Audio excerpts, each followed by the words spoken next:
Each interjector can ask 2 questions from any member of the opposing team.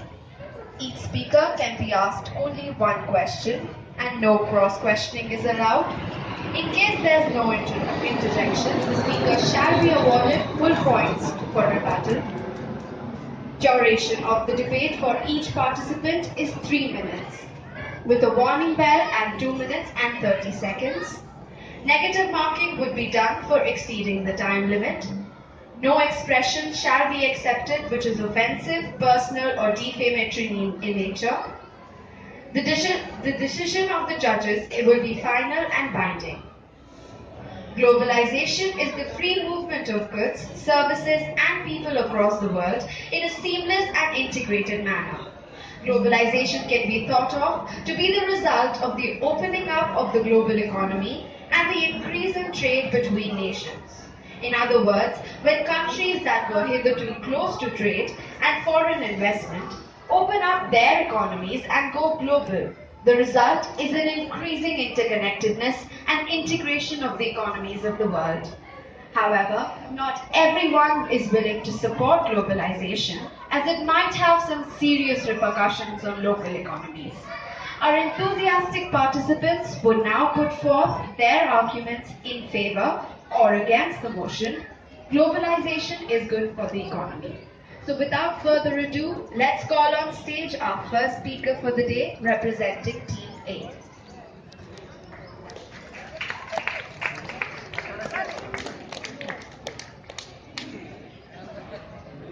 First speaker is Kunika Tora and she is speaking for the motion.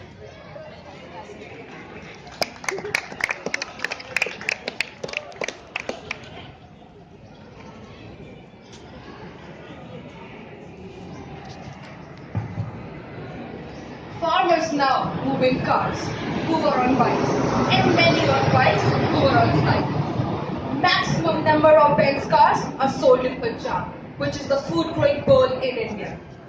Good afternoon, honorable judges, teachers, and my dear friends. I am Kunika Tora, and I would like to share my views on the topic, globalization is good for the Indian economy. Globalization is the process of international integration arising from the interchange of world views, products, and ideas. It has increased India's employment rates from 22.7% in 1995 to 47% in 2015. Not only employment, my dear friends, globalization has also allowed the flow of advanced technology and foreign direct investments in India through popular government projects like Make in India. For instance, Cargill Foods, a large American MNC, has taken over smaller Indian industries such as Palan Foods. Under Cargill, the company's profit grew from 26.7% to a whooping 57%. I would also like to tell my fellow opponents that Palan Foods is currently the largest producer of edible oil in India. Respected judges, I would also like to highlight the fact that globalization guarantees a steady cash flow in India, which therefore decreases the dollar difference. According to World Trade Organization, India currently accounts for 2.7% of the world trade as of 2015, in comparison to 1.2% in 2006. At present, the value of India's external trades has risen from rupees 12.5 billion in 1951 to rupees 68.8 billion in 2015, all thanks to globalization.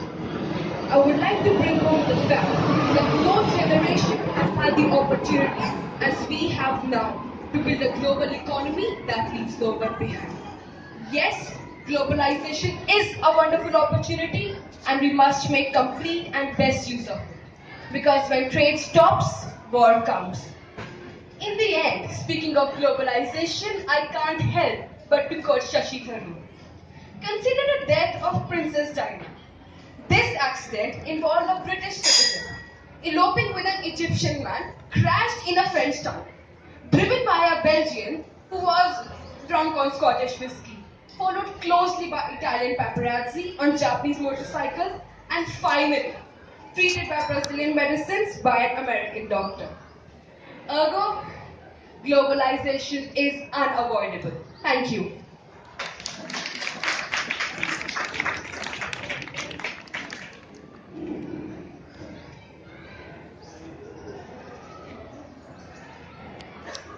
announcement. The speaker took 2 minutes 53 seconds. Now the stage is open for interjection. Sorry.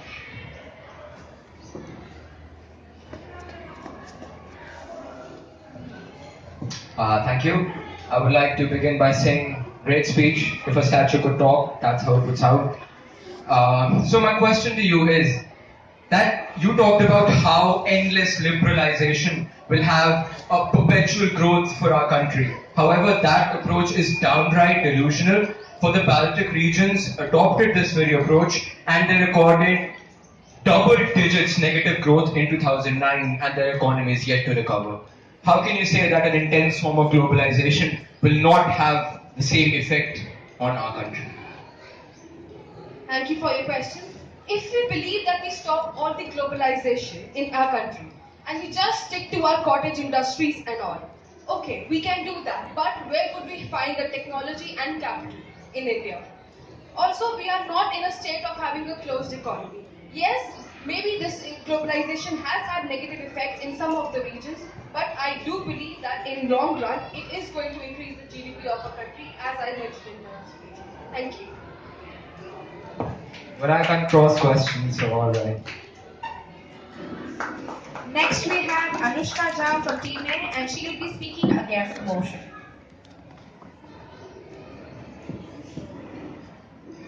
20th March 2017. Handlooms are dying and it's because of our failure to protect them. 4th October 2017. Khadi industry dying a slow death in Uttarakhand. 11th October 2017. Bolong San farmers in crisis migrate to other states. Good afternoon.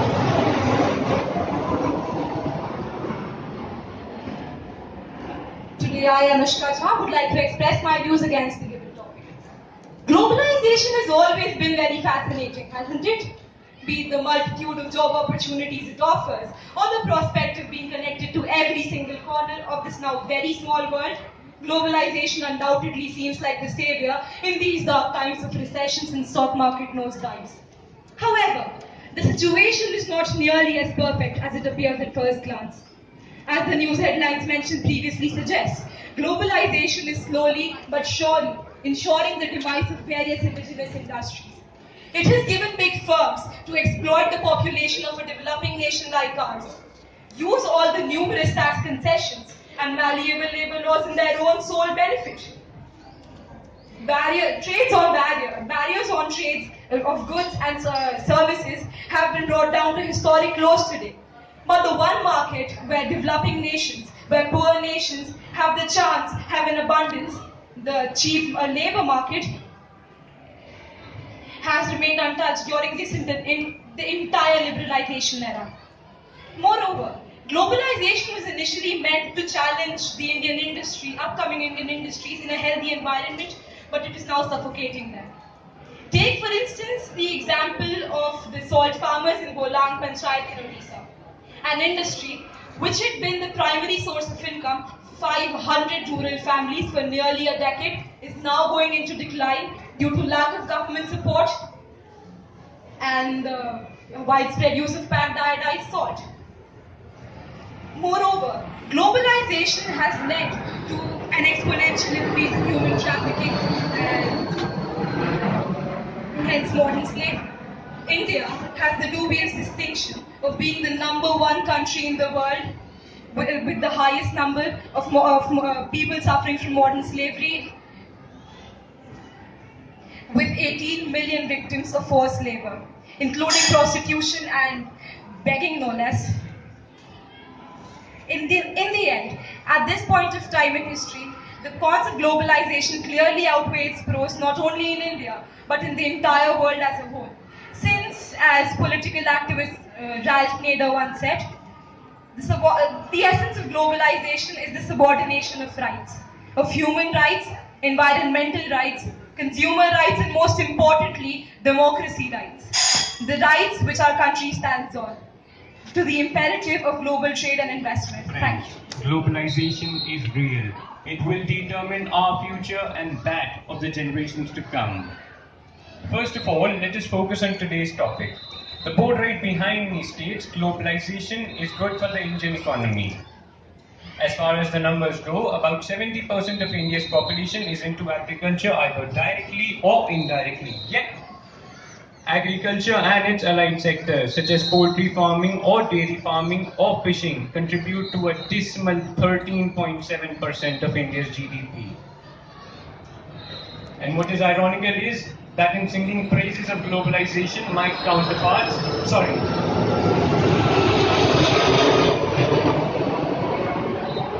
I beg your pardon, my learned counterparts have conveniently forgotten the agriculture sector and the farmer. And it is this very farmer who is working in his field day in and day out, producing the grains. And friends, these very grains are the reason we are here having this discussion upon this stage. Because these grains give us the capability to think, to act, to discuss, to debate. And the irony is that this globalization is just meant to make the rich more richer and let our poor, hardworking farmer remain in starvation and commit suicide. And if my friends out here want to discuss the service and manufacturing sectors, I have numbers that speak for themselves. Consider global trade. India's share of global trade is similar to that of the Philippines, an economy 6 times smaller than ours. Due to time restrictions, my friends, I have to conclude. But I shall conclude by completing the words of my mate out there.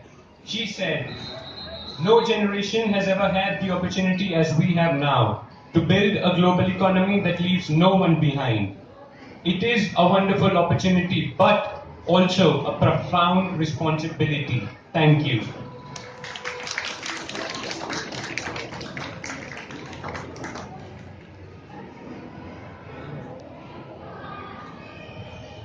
The speaker took 2 minutes 58 seconds. Now the stage is open for interjection.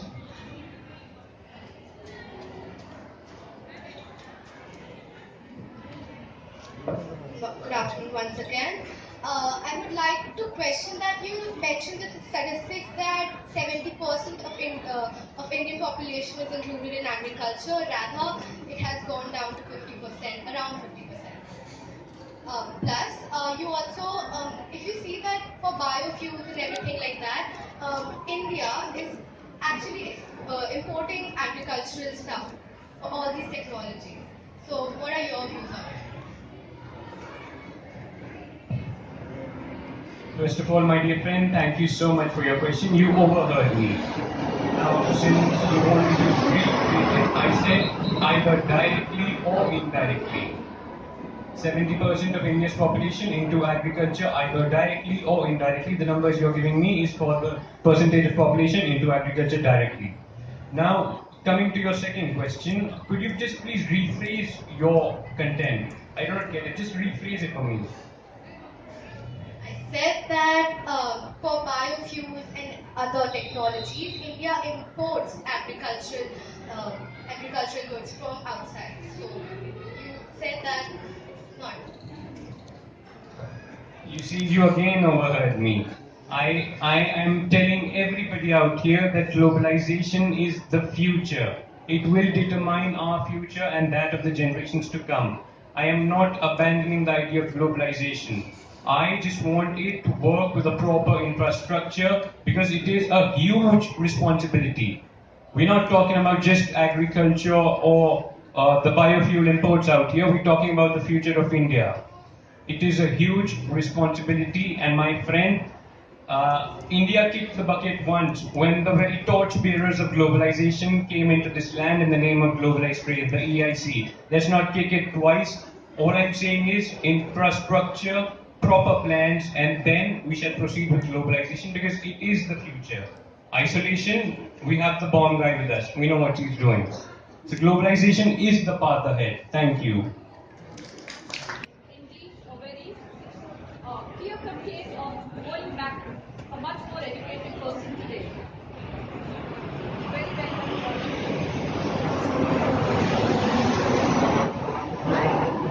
everything he said, there are two aspects to every situation.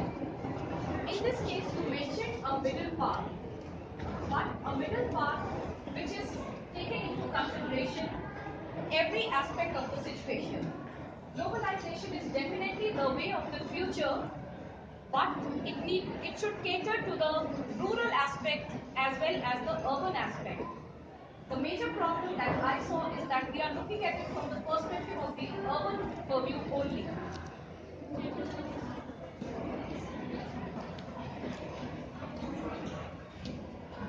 And like I said, you all have done a wonderful job, confident, clear-thinking individuals. The future of the country is in the safe hands. I would just wish to mention Evan Shetty. They were well done. Though you fumbled, it takes guts to finish. And I hope you will take it as a lesson.